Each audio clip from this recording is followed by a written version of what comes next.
Hello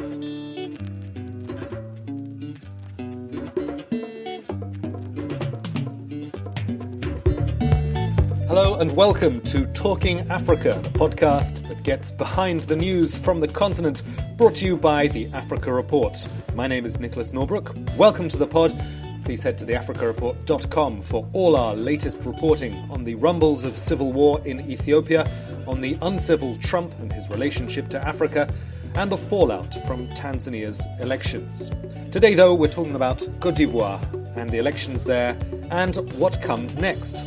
Eric Kacou is the managing director of Entrepreneurial Solutions Limited. It is an advisory firm for governments and other institutions. For example, from 2000 to 2002, Eric helped Rwanda successfully redesign their tourism strategy.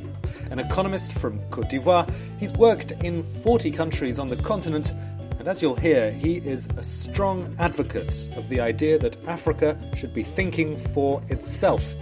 He wants to see a mushrooming of think tanks in Côte d'Ivoire and beyond. But we start with the core issue at hand. Forget the supreme tantrums of Trump. What happens now after the disputed election of Alassane Ouattara for a third term? This conversation was taped before the banned candidate Guillaume Soro called for a mutiny in the army. I think that there is obviously going to be a need for dialogue between the different parties, because I think in the end of it all, we are all Ivorians and everybody has to live together, which requires that whoever wins the election in whichever form has to lead everybody. So to me, I mean, the result alone is not the end of the process. I think given what happened in the run-up to the election, there needs to be now a lot of work done to ensure that everybody gets on the same page. Do you think the opposition, PDCI and FPI alliance, have backed themselves into a corner? Because, I mean, it seemed like quite a strong move to say, we don't agree with the whole premise of this election. There's a third term, which is unconstitutional. I really believe that what's happening, a lot of what's happening is people taking positions ahead of a negotiation. So if you believe that there is going to be a negotiation to come, I think it's very important for you to basically put a stake in the ground, which is going to be the starting point for a negotiation. So to me, what we are seeing, a lot of it is due to the fact that nobody wants to be marginalized in the conversation. So everybody wants to ensure that they can come to the table from quote-unquote a position of strength. How weakened, in that case, is the opposition alliance's negotiating hand by the fact that former President Laurent Gbagbo did an interview from Brussels saying, we should be more moderate, we shouldn't be so aggressive in our demands, essentially. Is he in some way splitting that opposition position and making the opposition alliance appear a little bit, too hard line? Look, I have a different read on the main takeaways of the interview that President Gbagbo gave. Because to me, he stated clearly that he was part of the opposition, so he basically took sides. I think what you are describing sounds like he was trying to moderate the conversation, but I think he made it clear that he was part of the opposition and then he was against the president running for this term, right? So to me, President Gbagbo didn't say anything that would be against what the opposition was saying. I think what he sort of added was the fact that there needed to be dialogue. And I believe that everybody on all sides has said that there needs to be dialogue.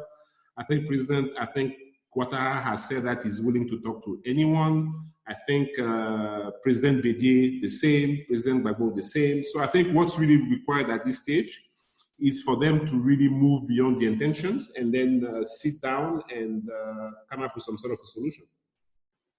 It might look, given he's just won his third term, that President Ouattara holds all the cards in that negotiation. Is that a fair assessment, or do the opposition have... No, I think, look, I don't believe that the intention of any of the leaders, including President Ouattara, is to lead a small fraction of Côte d'Ivoire. I think everyone wants to eventually lead the entire country, and they want to lead a reunited country. Because when you think about some of the ambitions that have been expressed by everyone, such as the doubling of the GDP over the next 5 to 10 years. For that to happen, you can do this while trying to convince half of the population to basically work with you. You know what I mean? So it's really important for all the leaders to ensure that they are leading from a very strong position, and they are leading all Ivorians. So my view is that in any case, I don't believe that they won't find a way to kind of discuss. I think the problem is what's going to be the path to that table. I mean, if it happened, let's say tomorrow, it would be the easiest way. If people keep on really increasing the stakes, then something very wrong could happen. But, to me, in the end of it all, nobody controls all the cards, because anybody who sort of intends to lead Côte d'Ivoire would want to lead the entire country, and therefore they have to work together. So what you're suggesting is that one of the most likely scenarios would be some kind of negotiated settlement, which could even resemble the previous 8-10 years that we've seen, which is Ouattara, along with other members of the opposition, working in some kind of larger government. I think so, because I think fundamentally, nobody can deny the progress that the country has made from 2010. I mean, I think it's, anybody would be hard pressed to argue against that. So I think economically, the overall numbers are very, very impressive, right? Now, of course, people would say, yeah, but the growth wasn't shared, and that's also factual. Like, of course, more could have been done to make sure that many more people can benefit from the dividends of peace, right? But moving forward, clearly, what's required if we are going to reach the ambitions that we have for the country and transform the potential into like prosperity for the many, we have to find a way of working together. So to me, that has to be the focus of everything. How do you assess one of the key planks of Ouattara's program to readdress, that issue of inequality, particularly in agriculture, particularly in the cocoa sector, with this minimum price paid to cocoa farmers? Has that experience been a good one? Did it win him any favors in this election? Look, I don't know that I have any data to isolate the impact of that specific measure on the election. I think that clearly one of the things that the government has done over the past 2 years is to launch a very strong social program that was initiated by the former Prime Minister, Amadou Gon Coulibaly. So clearly, all those measures, which included things like financing projects for young entrepreneurs, opening schools, water projects, clinics, etc. I'm suspecting that all those measures played a role. I mean, if you talk about increasing farm gate prices, it's not just for cocoa. You've seen the same thing, for example, in the sort of cashew sector as well, right? So for me, it's difficult to say that any one measure, such as the cocoa price, was the thing that really generated the support here. I think it's a combination of factors which generated the support. Even if there has been this attempt at building social safety nets, and I think no one can disagree with the infrastructure outlay. I think if you were to compare what Nigeria has done in the last 10 years and what Côte d'Ivoire has done in the last 10 years, Abuja would come off far worse than Abidjan. Nevertheless, as you say, growth has not been shared equally. And it's almost a caricature of the problem that we're seeing across the continent continent. That is to say, an extremely old executive, relatively speaking, and an extremely young population. And historically, that's obviously a volatile mix. To what extent in Côte d'Ivoire is there a new generation of political leadership emerging, and can you help identify some of those people? Look, I think that there is definitely, it depends on how you define leadership. So if you define leadership as basically who is the poster child of leadership, basically who do we see on the posters, obviously it is a very different situation than if you look at who's basically running the country, right? Because if you look at who's running the country, I would say today we are in a position where a number of the people running the country are basically between, I would say, 40 and probably 60, right? So clearly that's the generation after the three presidents that everybody talks about. So, President Ouattara, former President Bédié, and Gbagbo. So clearly there is another generation that is in charge. I think what's really missing, or what's the challenge, is to really ensure that some of the sort of hangover of the past 30 years, which are rooted in the relationships that those three leaders have developed, and the alliances and the challenges and the betrayals, all of that they have gone through over the past 30, 40 years. I think what we're trying to do here is to put that hangover behind us, right? So to me, that's really what the focus has to be. But I think the thing that's really important, which we have to keep in mind, is that I don't believe that for a country as diverse economically, culturally, and politically as Côte d'Ivoire, it's going to be one individual that's going to be the solution. I think what we need is to actually have a new cadre of leadership that are going to be in business, in civil society, etc. Because I think it's going to take a group to really take the country where it has to go. Of course, somebody has to be the person who really embodies that change. But to me, thinking that we are going to replace one person with just another person, I don't think it's going to be enough. There, as you refer to the very difficult political history of Côte d'Ivoire. We've had episodes like Ivorian and certain groups stigmatized, violence around that, which has gone on for decades. In South Africa, they had a relatively successful peace and reconciliation committee, which went into history without, making huge legal consequences, but at least everyone got to say what had happened. Similar thing was attempted in Rwanda. You go back, and a century or less than a century, and the same thing happened in Germany. It's been very useful in countries which have had that kind of trauma to then liberate, as you say, that next cadre of societal and business leaders to take the country forward. Do you think there is appetite and ability in Côte d'Ivoire to do that kind of work? Look, I think that so I think if we want to be practical, I think we have to start. You literally start the journey where you stand, right? So one can argue that in 2010, after the conflict and after literally almost 10 years of stagnation, which happened themselves after a deepened economic crisis that started in 1983, one can argue that by the time we got to 2010,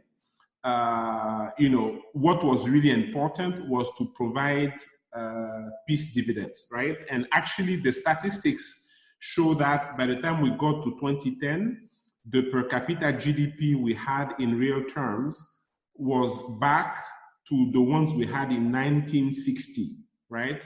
Which means we actually traveled for 50 years to go back to the same spot, right? This is really the impact of the crisis that started in 1983, which morphed into the political crisis, gave us, right? So clearly, I would believe that in 2010, if there was a priority, the priority would have been to create peace dividends. So what do we call peace dividends? It's literally making sure that the economy can go again, right? So, and I think a number of the programs and the infrastructure, et cetera, all contributed to really making that process start, right? Now, to me, I would say probably that as we look at the next 10 years, we are not going to be able to move forward if we don't have such a process, right? Because fundamentally, the country has to really define what it is. Everybody's roles and responsibilities have to be clear. How we want to be governed and how we want to govern ourselves has to be clear. What we stand for in the region and in the world has to be clear. I think these are all a number of issues which, to me, have to be center stage of the next agenda for the transformation of the country. So to me, yes, I think the reconciliation is required. Now, your question was, do I believe Côte d'Ivoire is capable of that? Absolutely. I mean, if Côte d'Ivoire wasn't capable of that, we wouldn't be the nation within West Africa with the largest migrant populations. Yes, one can say yes, but Ivorian came. All the same, those populations live together. So to me, we are perfectly capable of sitting around the table, but it has to be done in a context where we can put personal interest and egos behind, and we can focus on what is going to help the country prosper for the next 50 years. You mentioned the huge strides taken in the economy since 2010. One of the parallels I always think about is, the similar routes that Zimbabwe and Côte d'Ivoire have taken. Big fights over land, big fights over identity, and then both of them had this lost decade.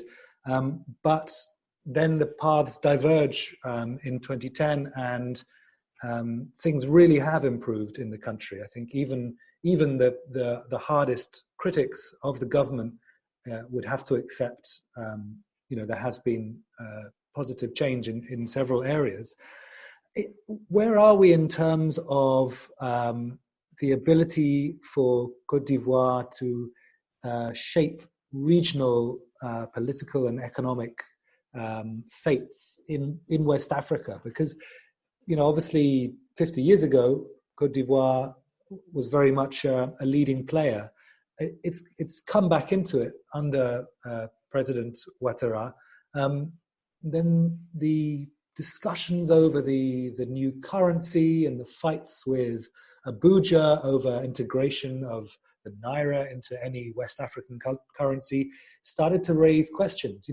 Are we seeing essentially the limits of West Africa being this rivalry, perhaps economic and political, between Abuja and Abidjan? What would it take for a more deeper integration to take place? And I realize that there's not really a question in there. But listen, I think you kind of raise a number of issues. I mean, you talk about the currency, you talk about the regional role of Côte d'Ivoire, you talk about sort of the competition between the different capitals. I mean, you mentioned Abuja and Lagos. One would be tempted to throw in Dakar in there, throw in other capitals as well, depending on the issues. Look, I think and I believe that there are stronger undercurrents that are basically going on, which to me are going to decide the outcome of what we are discussing now. Let me be more specific. I think overall technology plays a big role, right? If you look at digitalization, you look at fintechs, you look at mobile money, you look at basically the use of technology, right? It plays a huge role. If you look at the youth in the region, I mean, the aspirations are known. I mean, West Africa is one of the regions that sends the most illegal migrants to Europe, right? many of whom unfortunately perish on the way to Europe, either in the deserts or in the sort of sea, when in fact they are leaving real potential for prosperity behind. If you look at, continentally, you think about the African continental, like, free trade area. So I really believe that when we think about relative roles of countries in the region, we have to look at the fact that those countries in themselves, no matter how big or powerful they look, are really midgets if you compare them to the entire world. And they are midgets if you compare them to some of the trends which are underlying what's going on. So my view is that we have to really brace for a fundamental change in our societies, which is going to be driven by technology, which is going to be driven by the age of the population, by the sort of urbanization that we see. Some of the big cities, like the mega cities that are going to emerge. Today, the only mega city in West Africa is Lagos. This is obviously going to change by 2030, where you see cities like Abidjan, probably Accra, reaching that sort of status as well. So to me, those trends are going to have a lot more to do with how the region shapes up and who does what than the rivalries that you may have between leaders. Doesn't that, ultimately, or rather, does that require any kind of regional economic integration, like, for example, Europe? Not that Europe is in any way a success story, certainly not at the moment. Or can we just get along as a series of, sovereign nation states, trade as usual? That is to say, the whole debate around the African Continental Free Trade Area and the difficulties encountered. I strongly believe that integration is not a binary event. I believe that what we have are basically degrees of integration. Because if you look at it, versus 5 years ago, versus 10 years ago, versus 20 years ago, we are a lot more integrated in the region that we used to be. Like, for example, with my passport, I can pretty much go anywhere in West Africa, right? Passport from Côte d'Ivoire. It's probably the only region in the world where I can go without visas. Anywhere else, I basically use 2 or 3, pre-sort of Corona, I used to have 2 or 3 passports every year based on my travels, right? Because everywhere I go, I need a visa, except for that region. Today, if you look at, my team, for example, we have nationals from Benin, from Mauritania, from Senegal, from Guinea, from different countries, from Mali, who are really happy to be based in Abidjan, right? If you look at the financial services institutions we have, right, most of them are regional. If you look at the technology companies we have, regional players as well, So to me, I think we often look at integration as if, the only way to get there is to literally use the European model where we have the same currency. I think the currency is one of the factors. I don't think it's the only one. I also believe that, the integration that we are talking about also is going to be in a big part driven by the demands and on the needs. So the reason, for example, why UBA will leave Nigeria and come and invest in Côte d'Ivoire is because as a bank, they clearly see that there is a need here for the services, right? So I think as the population grows and as the needs becomes clearer, the case for integration is going to make itself. Now, of course, the issue of the currency is a big one because, again, the issue of the currency in the context of West Africa is not just an economic one. It also has very strong political undertones. I'm talking about the fact that CFA is strongly linked to France's colonial history in West Africa, which is one of the issues that makes this whole conversation more difficult than it needs to be. But to me, I believe integration will happen, but I believe that the model that we have is not starting from scratch, because if you look at where we were versus where we are, integration is already happening. You paint a picture of integration already happening, of tech companies driving progress, of urban connectivity even perhaps urban connectivity along this corridor between Lagos and through Accra and Abidjan. That does seem to suggest that will make the inequality between north and south of Nigeria, the north and south of Côte d'Ivoire, even worse. Is there anyone pushing back against that? How is the integration of the north into the south happening in Côte d'Ivoire? Look, I think that in the context of Côte d'Ivoire, actually, there's been quite a bit. If you look at the investment that the government has made over the past 10 years, there has been quite a bit done in the north. So there's been a conscious effort to actually reduce the disparities between the northern part and the southern part of the country.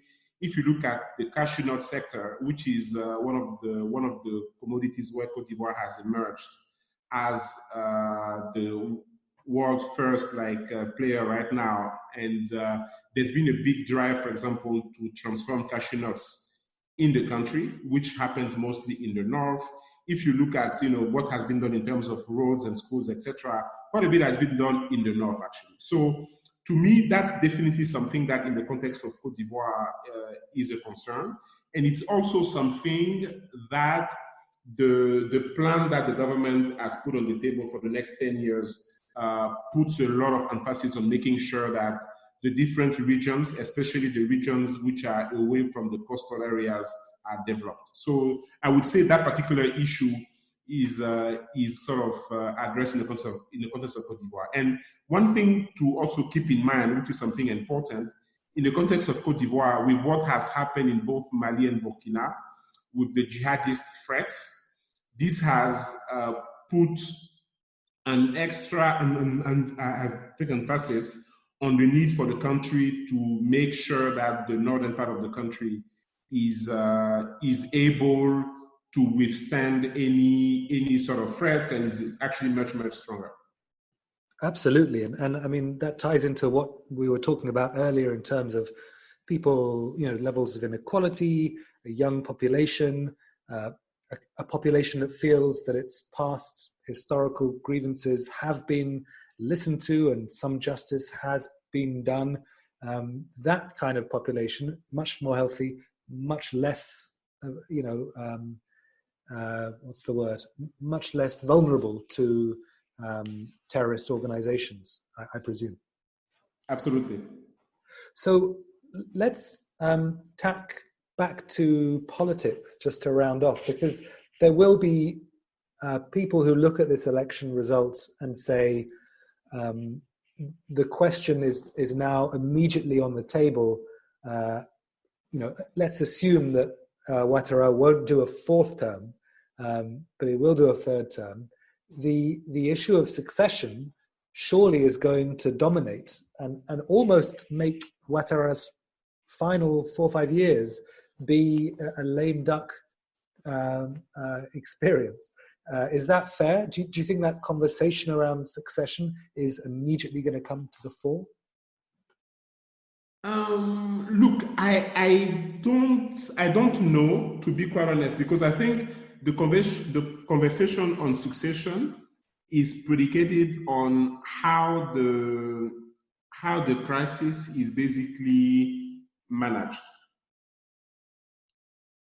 So the point I'm trying to make is, if we come out with a negotiated settlement between the political forces at play, basically the opposition and the presidential party, I think naturally that process is going to position a certain number of leaders beyond just the three names that people focus on, right? So I think naturally that process is going to put in pole position a number of other leaders, right? So to me, therefore, if there is a negotiation, then I think the issue of succession becomes less contentious, because whatever gets negotiated would include everybody and would basically make the succession the result of a competition. Does that make sense? Yes, it does. Absolutely. Okay. to what extent, because often politics is criticized all around the world for being more about personalities and less about substantial policy differences, it's actually quite interesting to have an election in the US happening as we speak, where there are actually clear policy differences. But in the Ivorian context, are there big policy debates, and what do they turn around? Listen, I think this is really, to me, the biggest disappointment of the current of the campaign that just ended. I think we missed an opportunity to have real, substantive political debates on the issues that are facing the country. And so today, I don't know that anybody can really tell you what each one of the parties was really planning to do and how the plans were going to be better or really different from what the current government is trying to do. And I think that's unfortunate, because if we think of the fact that Côte d'Ivoire is really at a crossroads, I think what this particular election season could have done is to help us redefine what we stand for. And I think this is really the missed opportunity. But I think this missed opportunity speaks also to the fact that the civil society in Côte d'Ivoire, as it relates to think tanks and institutions that can really provide non-partisan policy advice, is underdeveloped. So to me, there is really something there that we kind of missed. And let's dig a little deeper into what you think the big issues facing Ivorian political and economic and social life are. Listen, I think for me, Côte d'Ivoire actually has a paradox of plenty. It's one of the kind of 30 plus countries I've actually worked in Africa. It's one of the few where if you took the top 10 priority growth sectors, you could literally double the GDP if you knew what to do with 3 or 4 of those sectors, right? This really speaks to how much potential we have. So we don't have an issue of potential. We have plenty of land, agriculture does well. We have had like a railway. We have 2 ports. We have airports. I mean, this is, of course, all of this was done in the late 70s, like to mid 80s, but we still have a lot we can play with, right? So to me, the first thing that is really important is for us to really select a few sources of growth where we really want to be competitive. And by that, I just don't mean we want to increase the production or we want to just increase the price, but I really mean we want to be world leaders in those sectors. I think that's really one of the issues, right? I think there is a second issue, which is around urbanization and how we deal with it. I think in the context of Côte d'Ivoire, urbanization hasn't quite worked because it has left a number of people excluded, and it has made the entire country about one city, which is Abidjan, right? Fundamentally, we need to figure out how do we develop secondary cities where people can live, and by live, I mean they can go and start a business there because they know they can take their kids to school, they have hospitals, literally, which are proper cities where people will be happy to live without coming to Abidjan. I think that's important. But I also think in the context of Abidjan, we need to really deal with the fact that the city is overwhelmed by the number of people, the traffic, the pollution, the sort of inundations. We need to figure out what we do with that. So I think that's a second issue. Then I think there is a third issue, which is really around dealing with the different strata of the population who make up Côte d'Ivoire. So you have, people whose grandparents and ancestors were based here, and then you have migrant workers who came 30, 40 years ago who've had kids, and then you have people who are just arriving now, right? how do we integrate everybody into one society? I think that's really a core issue that has to be addressed. It's not something that can be decreed. I think it's something that has to be negotiated, discussed, people have to be educated. And then I think we need to prepare our transition to the fourth industrial revolution. I mean, what about technology? What about real high growth entrepreneurship? What about non-traditional sources of finance? To me, these are all issues where we could have had a very, very vibrant and interesting debate, and where we could have crowdsourced the best ideas to create a real transformational agenda for the country. And that was a missed opportunity this time. And so when will you be launching your think tank, Eric? Listen, I think it's a good question. I mean, we've been privileged to actually work quite a bit with the government on some of the issues to do with the private sector development, with funding from stakeholders like the African Development Bank, etc. But I really believe that there is a need for us to create an agenda that any leader who aspires to lead the country can source ideas from in order to really transform the lives of all the Ivorians. One of the interesting things that came out of a conversation I had with the previous African Development Bank president, Donald Kaberuka, was the fact that the AFDB outsourced all its research to the World Bank Africa department. So the AFDB for a long time did not have its own research department. It had no chief economist. It was only under Kaberuka that as an African institution, it started thinking for itself. And perhaps you're talking about a similar thing in the intellectual political life of Côte d'Ivoire, the importance of creating institutions in all African countries to help connect the dots locally rather than take off-the-shelf solutions from abroad.